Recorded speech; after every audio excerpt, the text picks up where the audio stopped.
Selection with Rahul में बहुत बहुत स्वागत है सभी साथियों का। तो सभी साथी कैसे हैं? उम्मीद करते हैं बहुत अच्छे होंगे। तो हमने वर्णमाला के बारे में पढ़ा था। तो चार क्लासेस वर्णमाला की हो चुकी है इससे पहले। तो स्वर और व्यंजन टोटल पढ़ा दिए गए थे और थोड़ा उसमें रह गया है, जैसे पार्श्विक व्यंजन और लुंठित व्यंजन हमने पढ़े थे। अब रह गए काकल्य व्यंजन कौन कौन से होते हैं, स्वरेंद्रीय कौन कौन से होते हैं। तो हम आगे शुरुआत करते हैं। तो हमारे बात करते हैं काकल्य वर्ण की। काकल्य काकल्य और स्वरयंत्रीय एक ही होता है। स्वर तंत्रीय तो ये कौन सा होता है हमारा? हाँ हाँ, काकल्य और स्वतंत्रीय। अब हम बात करें दंतोष्ठ की। तो दंतोष्ठ व्यंजन हमारे कौन से होते हैं? दंतोष्ठ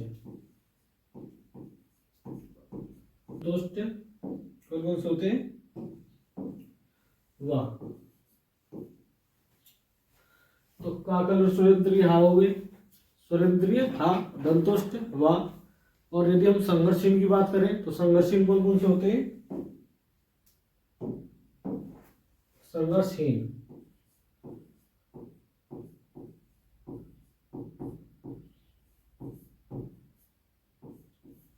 तो संघर्षहीन कौन कौन से होते हैं हमारे? संघर्षहीन होते हैं या और वाह। संघर्षहीन कौन कौन से होते हैं? या और वाह। तो इससे आगे यदि हम बात करें तो स्पर्श संघर्षी कौन कौन से होते हैं?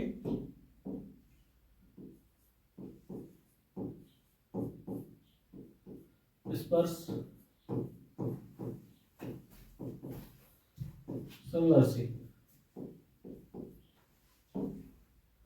स्पर्श संघर्ष कौन कौन से होते हैं? चावरक के।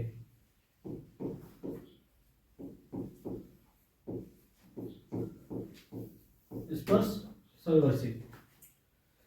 तो एक बार दोबारा से रिपीट करा दूं। काकल्य स्वरतंत्री कौन कौन से होते हैं?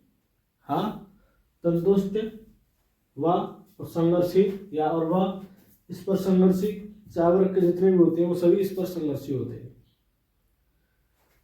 तो दोस्तों यहां तक ये क्लियर हो गए।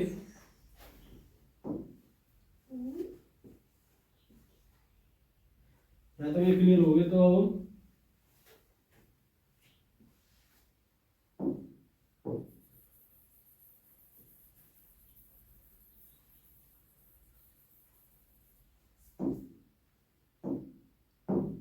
अब बात करते हैं हम कि जैसे 52 वर्ड होते हैं तो ये किस किस को मिलाकर बनते हैं, कितने इसमें स्वर होते हैं, कितने व्यंजन होते हैं, कितने कुछ होते हैं उच्चत्त व्यंजन होते हैं, कितने द्विगुण होते हैं, सभी को मिलाकर ये 52 बनते हैं।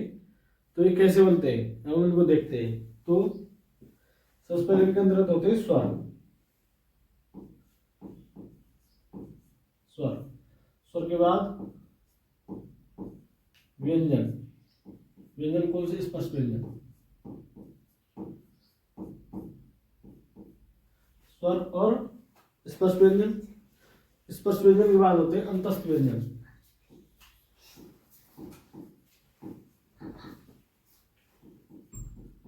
उसके बाद ऊष्म व्यंजन, फिर द्विगुण व्यंजन।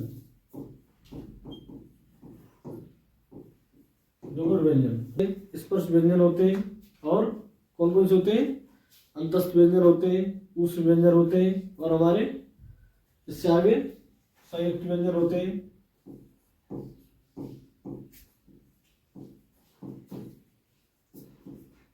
संयुक्त व्यंजन और अयोगवाह।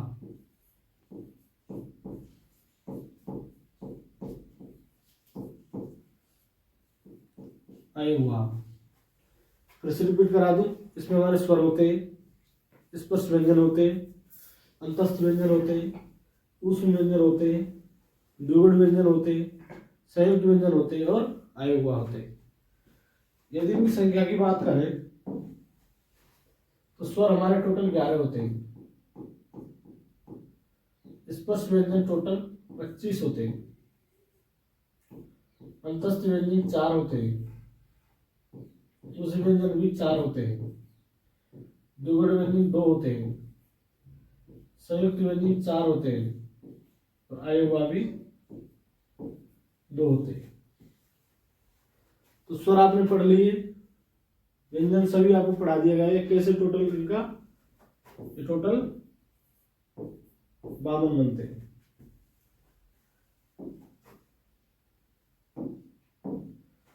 तो स्वर अयुग्मा को छोड़कर जितने भी होते हैं स्वर होते हैं वो छोटे आ से लेकर बड़े ओ तक। स्पर्श व्यंजन का से लेकर मा तक, का से मा तक।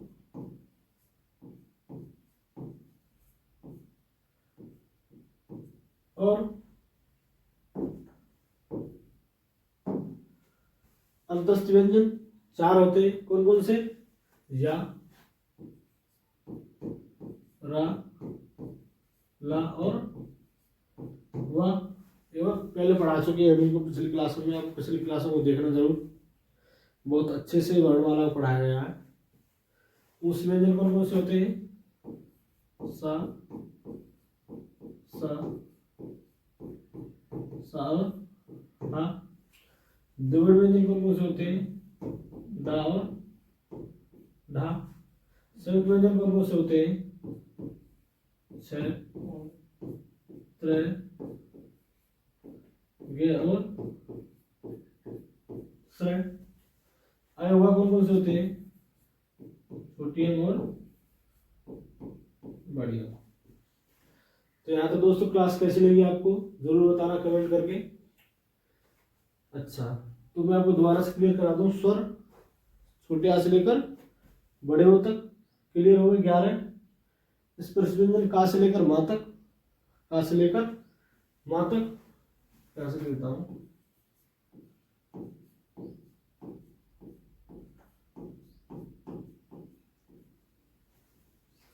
अंतस्थ व्यंजन 4 कौन कौन से, या, रा, ला और वा। उस व्यंजन भी 4, सा, सा, सा, हा। द्विगुण व्यंजन डा और ढा। संयुक्त व्यंजन छत्र, ग और श्र। अयुग्मा छोटी अंग और बड़ी अंग, टोटल 52 वर्ड। तो यहाँ तो दोस्तों क्लास कैसी लगी आपको जरूर बताना। तो हम आगे क्लियर करते हैं कि हमारे अब वर्णमाला के अंदर एक टॉपिक रहेगा संयुक्त अक्षरों का वर्गीकरण। संयुक्त अक्षरों का वर्गीकरण तो किस प्रकार से होता है इसको सीखते हैं अभी।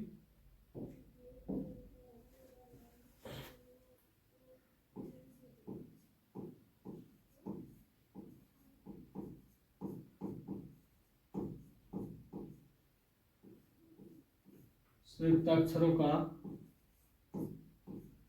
वर्गीकरण।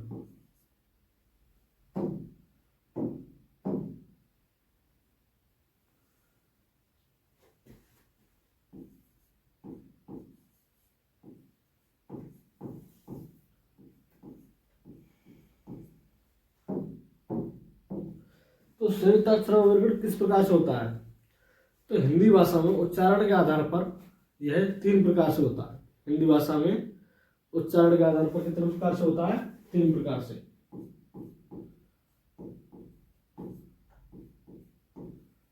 हिंदी भाषा में उच्चारण के आधार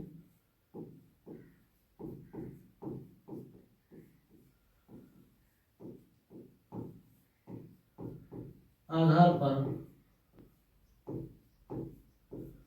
यह 3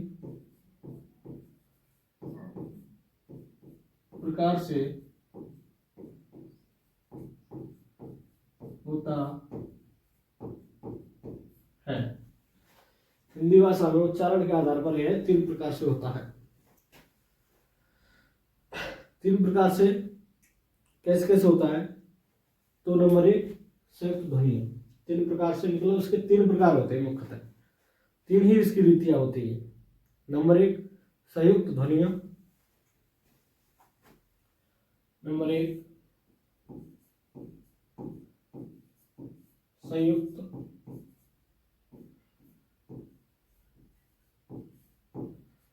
ध्वनियां, संयुक्त ध्वनियां। नंबर 2 संपृक्त ध्वनियां।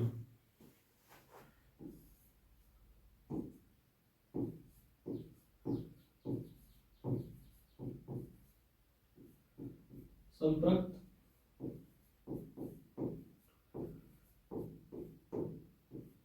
ध्वनियां। नंबर 3 युग्मक ध्वनियां। युग्मक ध्वनियां।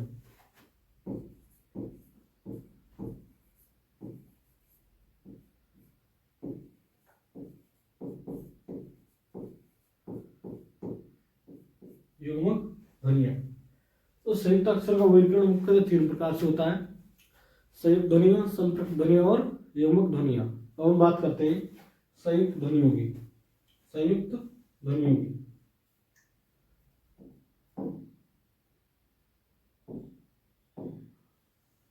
नंबर 1 संयुक्त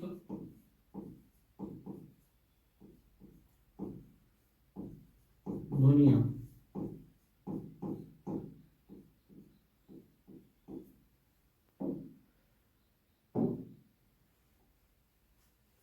संयुक्त ध्वनियां किसे कहते हैं? जब दो या दो से अधिक व्यंजन ध्वनियां परस्पर संयुक्त होकर स्वर के सहारे लिखी जाए। जब दो या दो से अधिक व्यंजन ध्वनियां परस्पर संयुक्त होकर स्वर के सहारे लिखी जाए। जब दो या दो से अधिक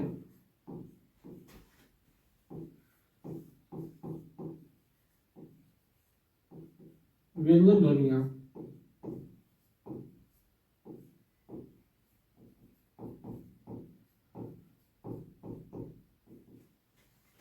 परस्पर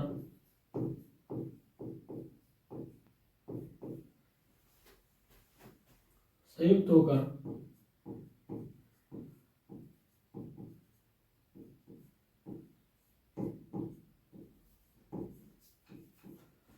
स्वर के सहारे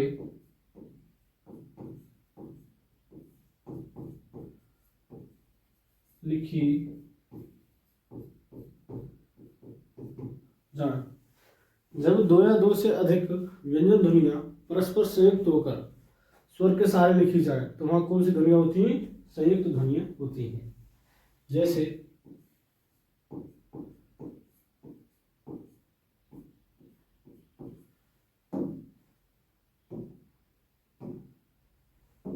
जैसे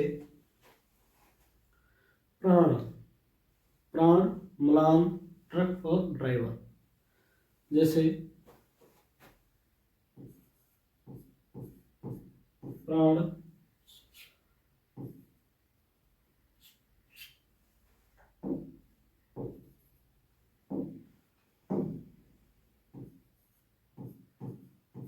प्राण है, म्लान,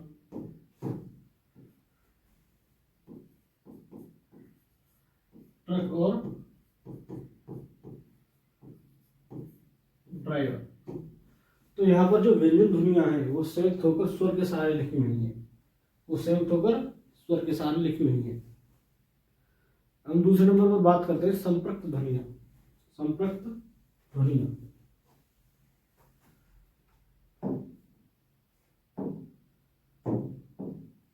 नंबर 2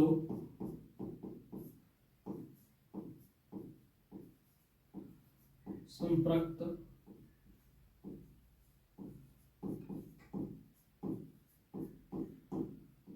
ध्वनियां। तो संपृक्त ध्वनियां किसे कहते हैं? जब एक ध्वनि दो व्यंजनों से संयुक्त हो जाए। जब एक ध्वनि दो व्यंजनों से संयुक्त हो जाए तो वे संपृक्त ध्वनियां कहलाती हैं। जब एक ध्वनि दो व्यंजनों से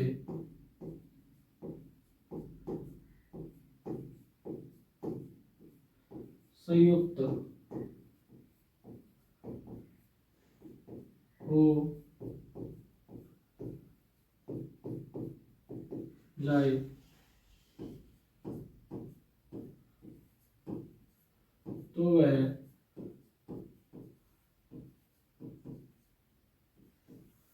संपृक्त ध्वनि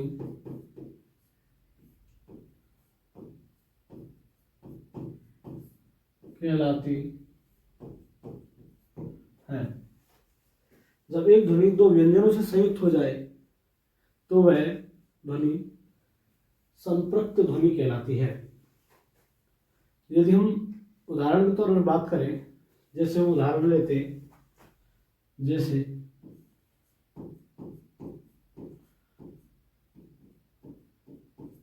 हम कोई एग्जांपल लेते हैं, जैसे कंबल लेते हैं, चलो कंबल।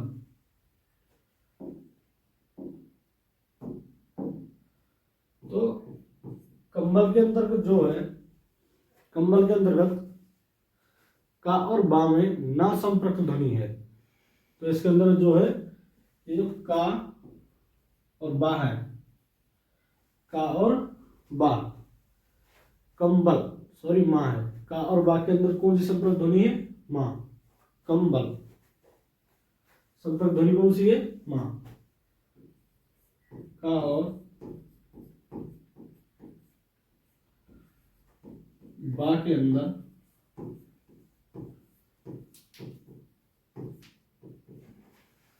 माँ संपृक्त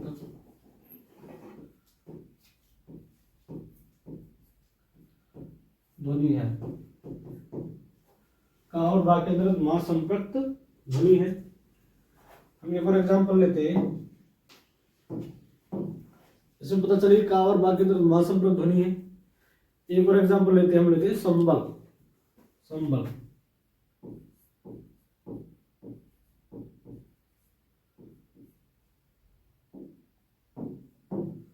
यदि हम संबल के अंतर्गत बात करें तो संबल के अंतर्गत सा और बा के अंतर्गत कौन सी संपृक्त ध्वनि है?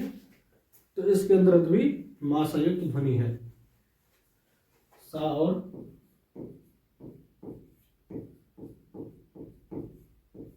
बा के अंतर्गत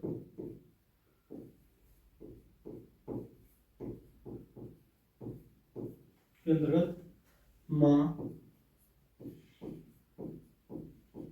संपृक्त ध्वनि है। कौन सी संपृक्त ध्वनि है? मां। तो लेते हैं एक और एग्जांपल लेते हैं, जैसे बंदर लेते हैं। बंदर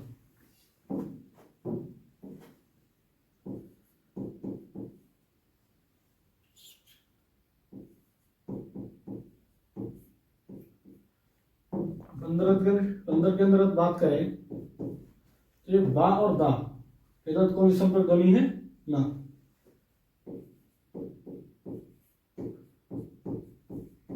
बा और दा के अंदर, बा और दा के अंतर्गत ना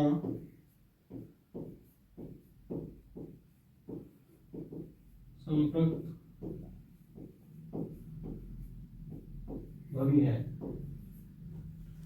तो दोस्तों दोबारा से रिपीट करा दूं, पहले हमने पढ़ी थी संयुक्त ध्वनियां, दूसरे नंबर पर संपृक्त ध्वनियां। संपृक्त ध्वनियां वो होती हैं जब ये ध्वनि दो व्यंजनों से संयुक्त हो जाए तो वह संपृक्त ध्वनि कहलाती है।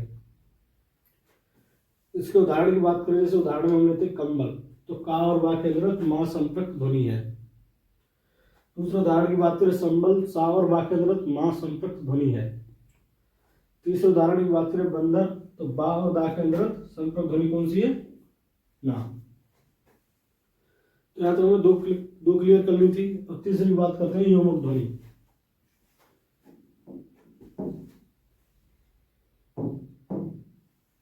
नंबर थर्ड, योमक ध्वनि।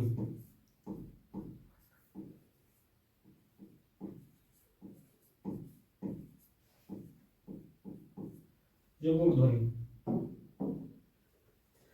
तो योमक ध्वनि किसे कहते हैं? जब किसी शब्द में एक ही ध्वनि का द्वथ हो जाए, यानी कि दो बार आ जाए। जब एक ही शब्द में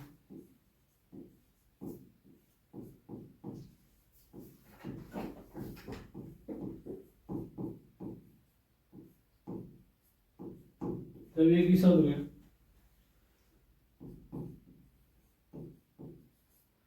किसी ध्वनि का द्वित हो जाए, द्वित हो जाए,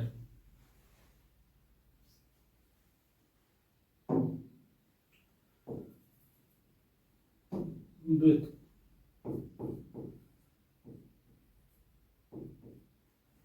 तो वहां पर कौन सी ध्वनि होती है? युग्मक ध्वनि होती है, यानी कि एक ही शब्द में दो बार आ जाए, यानी कि द्वित हो जाए। तो इसके लिए उदाहरण कौन कौन से हम जैसे लेते हैं, जैसे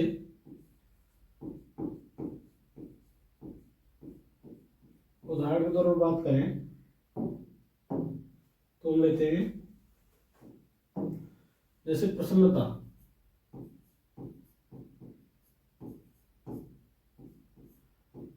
प्रसन्नता।